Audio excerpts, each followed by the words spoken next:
Spencer, wake up. Oh, sorry. I just fell asleep watching the first 3 episodes of Marvel's Iron Fist.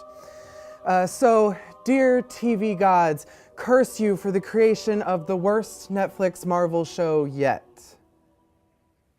Do you want your TV viewing experience to be terrible? Then watch Iron Fist.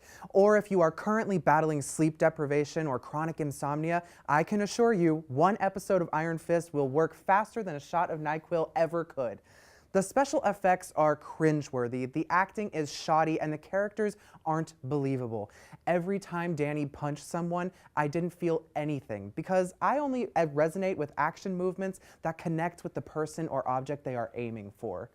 Throughout the entirety of the first 3 episodes, the show attempts to be as serious and dark as past Marvel shows.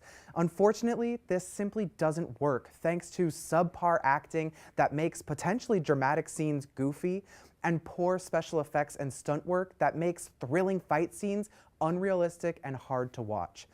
Basically, if Iron Fist was a high school choir member, they would be the soprano who couldn't blend and only moved up to advanced choir because someone dropped out from sickness. Now she's feeling her oats, but the choir director can hardly stand her. The choir director, people of the congregation, is us. This show attempts to be taken seriously and ends up just falling deeper into its cheesiness, just like a spoiled soprano in a choir. Should we tell her, or do you want to? On top of it all, certain plot details were either inconsistent, didn't make sense, or made the show feel less realistic to the point of annoyance. To name a few examples, some of the characters' moments of anger came off comedic through poor execution of the scene. The people in certain public areas where violent scenes were happening, for some reason, didn't react at all. And apparently, DNA alone isn't enough to prove to everyone that he's really Danny Rand, according to Iron Fist logic.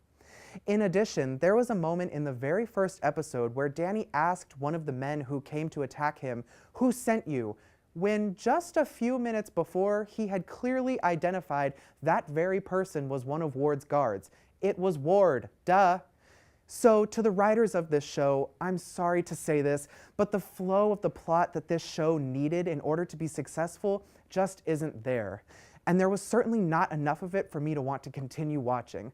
I'll just hold off until the Defenders.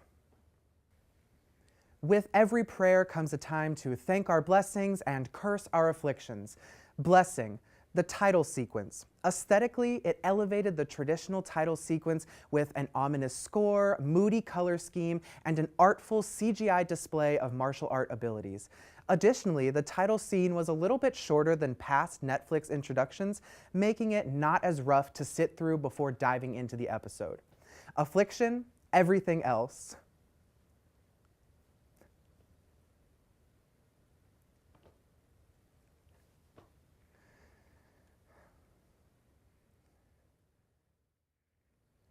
And of course, there's always a moment to thank the saints of the episodes. Jessica Henwick as Colleen Wing. She, out of all the characters, had the least amount of screen time, but with that short amount of time she did have, she played the part really well. In fact, it would have been much better if they took out Sleepwalking Iron Fist entirely and called it Marvel's Colleen Wing instead. She has much more potential in this Marvel Netflix universe than Danny and will work well among the other Defenders. Maybe she can tell Danny to shut up whenever he has dialogue in the Defenders and save us from all the cringe. Thank you, Saint Jessica. Overall, traitorous TV gods, I relinquish upon you a singular Hail Mary as a show of our disappointment for the first few episodes of Iron Fist. Thank you so much for joining me in prayer. Be sure to check out Emertainmentmonthly.com for tons of incredible articles and reviews about all types of media and pop culture, like Netflix's Marvel shows.